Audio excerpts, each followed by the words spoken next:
lesson over congruence. So things that can be congruent mostly are shapes, or what I like to call pictures. So anything you can draw. So like an angle, let's go angle A, B, C. That is something that could be congruent to another angle. But the measure of angle ABC cannot be congruent because that represents a number, and numbers are not congruent, they're equal. So segment AB could be congruent to a different segment, but the measure of segment AB, like how long it is, that cannot be congruent because it represents a number. So these are like shapes or pictures. These are like numbers. They have values. So like triangle ABC cannot, or can be congruent. But like the area of triangle ABC, that's a number. The perimeter of triangle ABC, all those are things that represent numbers. Okay, so when we have two congruent triangles, all the corresponding parts of the triangle are congruent. So there's 6 parts in a triangle. 3 sides, 3 angles. So all 3 sides and all 3 angles will be congruent to all 3 sides and all 3 angles in another triangle. So let's say these two are congruent. Corresponding means same spot. So if we're talking about this line right here, that's a terrible line, but if we use a congruent marker on this, it would be congruent to this one. Now you've got to be careful because sometimes it's flipped around like this one, but we'll talk about that in a second. This side is with this one. Now you have to put 2 congruent marks, not just one, because if you put 1, you're saying that it's congruent to this one also, and it's not necessarily. We don't know that. Then you use 3 on the last one. This angle would be congruent to this one congruent to this one, and this last one congruent to this last one. Sorry, I'm having a hard time making those meet. Okay, so when you're writing a congruent statement, it's very important that all your corresponding parts match up. So the first letters on this triangle are D, E, and F. So when you name a triangle, you put a triangle symbol like this, and then put D, E, and F in any order. Does not matter. Let's go D, F, E. Then you say it's congruent to another triangle. That's what a congruent statement is. It's a statement saying, hey, these things are congruent. So when you make them match up, this is very important.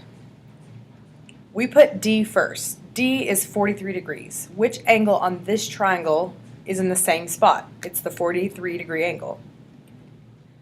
It's Q. So since we put D first, Q has to go first. Then we put F. F is 72. In this triangle, 72 is P, so we have to put P second. Then the last one is R. Now you could do this a lot of different ways. As long as you match up the letters correctly, you're good. Third angle theorem is pretty, it makes a lot of sense to most people, but it's hard to remember when there are no numbers. So if I say this is 50 and this is 70, you could tell me that this has to be 50 and that has to be 70 because they're marked congruent. And then if I ask you to find this angle, you could add them to 180, make sure you get 60. But if I ask you to find this one, most of you would not do the math again. You would say, well, it has to be 60 because this one's 60 and these are the same numbers. So that's basically what third angle theorem says, but it has no numbers. It's saying if these are the same, then this one has to be the same because they all have to add to 180. So no matter what, when you add this together and subtract from 180, you'd get the same thing for both triangles.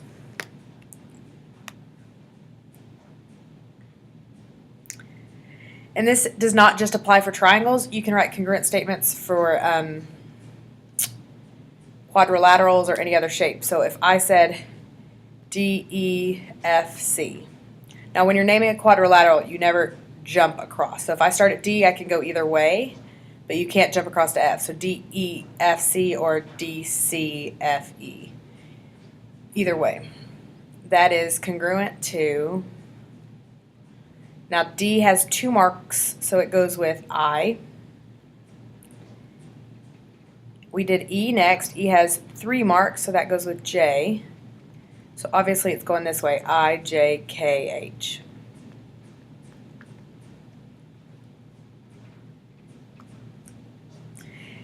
So, if possible, write a congruent statement. Now, I want to draw your attention back to something we've learned before. That's reflexive property. We just talked about it briefly in Chapter 2. This is when something is congruent to itself.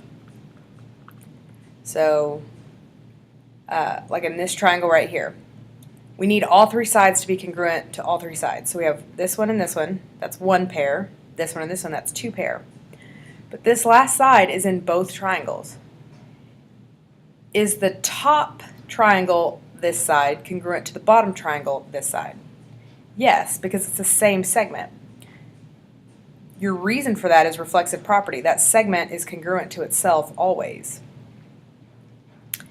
We've got this angle congruent to that angle, this one congruent to that one, and then we can add this because of third angle theorem, which says that if 2 are congruent, the third one must be congruent. So, when we're writing our congruent statement, name the top triangle any way you want, but the second triangle you name needs to match up the letters. So we start with D, that's the right angle. So the bottom triangle, it's F. Then we have E next, and E in the top triangle is 1, and in the bottom triangle, that's G. So we did D, E, G. Now let me just pull up some of my other classes. E, G, D. Notice that's different. We did D, E, G, and this class did E, G, D. Let me pull up this one. D, E, G, is that what we did? Well, that one's boring. This one did G, D, E. So, you can do it any way you want, but in the end, you just have to make sure they match up. So on this one, we can add that this is congruent to itself because of reflexive property. So now we have all 3 sides, congruent to all 3 sides.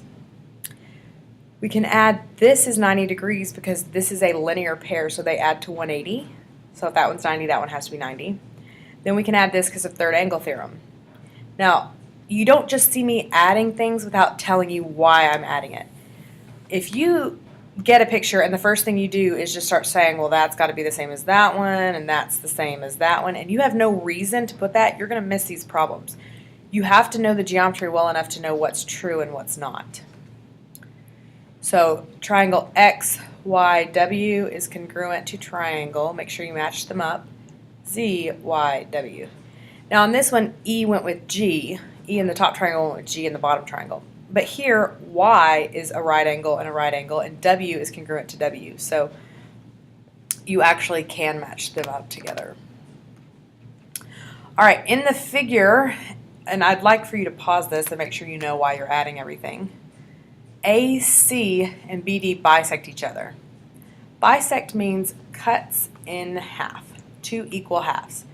So this one gets cut in half, this one gets cut in half. We can add this because of vertical angles. Because these lines are parallel, imagine 2 parallel lines and a transversal. We've got alternate interior angles. That's A and C, and D and B. Also, these are third angle theorem once we have the first 2. So triangle ABE is congruent to triangle CDE. Oh, forgot my triangle. All right, so the first thing I always do when I'm given a congruent statement is match up my letters. T goes with P, J goes with H, M goes with S. So angle P is congruent to angle T. I'm going to do the congruent ones first. JM goes with HS. And I'm doing all this without even looking at the picture. And then triangle HPS is congruent to triangle. H goes with J, P goes with T, and then M. Has to be in that order. Now, any of them that have an equal sign, they don't want letters, they want a number. So angle M goes with S. So S is 48, so M would be 48. P goes with T, and T is 73, so this one's 73. And then MT goes with SP. SP is 5 centimeters. Okay. So in this problem, A goes with D, B goes with E, and C goes with F. I got all that from this statement right here. So that means A goes with D. This is 87. So 5x plus 2 equals 87. Subtract 2, you get 5x equals 85, and x equals 17. Then we have to get y. So E goes with B, so this is 42. So in order to get what this has to equal, we can add 87 plus 42, subtract that from 180. 180 minus 129 is 51. So this angle has to be 51 in both triangles. If you divide that by 3, you get 17. They're not always the same, they just happen to be here.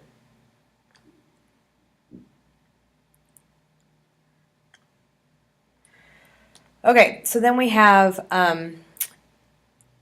HJK congruent to TRS. So H goes with T, J goes with K. I'm sorry, that's wrong. J goes with R, and K goes with S. So H goes with T. So 6A, and I'd really like it if you would solve this yourself first. Then this one's 83, so 51 plus 83 is 134, so that means this angle has to be 46.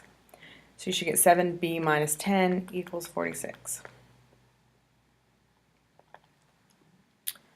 So 6a equals 54, and a equals 9.